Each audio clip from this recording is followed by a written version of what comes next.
Yes అండి. Elon Musk, X, అదేవిధంగా Tesla, space X అధినేత, ప్రపంచంలో రిచెస్ట్ పర్సన్, $1 ట్రిలియన్ అవ్వబోతున్నాడు కూడా. ఇలాంటి ఎలాన్ మస్క్ చాలా మాట్లాడిన దాని వెనకాల చాలా అంతర్యం ఉంటుంది. ఈజ్ అన్ ఇంటలెక్చువల్ అండి, అంత ఈజీ కాదు. ఈజ్ ఎ విజనరీ కూడా. అందుకని అందరికంటే జనరేషన్ ఎహెడ్ వెళ్ళిపోతున్నాడు. చూడండి, మన ఇస్రో, అదేవిధంగా America NASA, European space agency, Chinese space agency, Russian space ఏజెన్సీలతో సమానంగా ఈరోజు అక్కడ స్పేస్ ఎక్స్ ఎదిగిపోయింది అంటే ఆయన ప్రయోగించే శాటిలైట్లు మిగిలిన దేశాలే ప్రయోగించలేకపోతుంటే ఆయన యొక్క విజన్ మనం చూడాలి. ఆయన ఏ విజన్ చూడాలి, మనం గుర్తుపెట్టుకోవాలి. జనరేషన్ హెడ్ ఆలోచిస్తున్నాడు ఆయన, 10 జనరేషన్.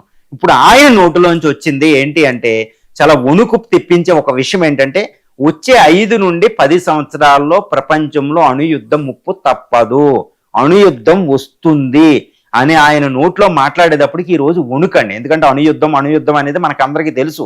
కానీ అణుయుద్ధం రాదేమో, ఎందుకంటే మ్యాడ్ అనేది ఒకటి ఉంది, మ్యూచువల్ అష్యూర్డ్ డిస్ట్రక్షన్. అమెరికా ప్రయోగిస్తే రష్యా వస్తుంది, చైనా ప్రయోగిస్తే ఇండియా వస్తుంది, పాకిస్తాన్ ప్రయోగిస్తే ఇండియా ప్రయోగిస్తుంది. కాబట్టి ఎవరి కాళ్ళకి అణ్వాయుధాలు ఉన్నాయి కాబట్టి రక్షించుకుంటారు అనుకుంటున్నాం.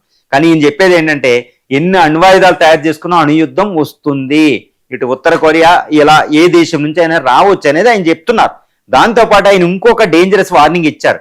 ఏంటి అదంటే, ఈ అణు బాంబులు ఉండడం వల్ల, ఆయా దేశాలకి రక్షణ ఉండడం వల్ల ఆయా దేశాల్లో గవర్నెన్స్ గుడ్గా లేదు.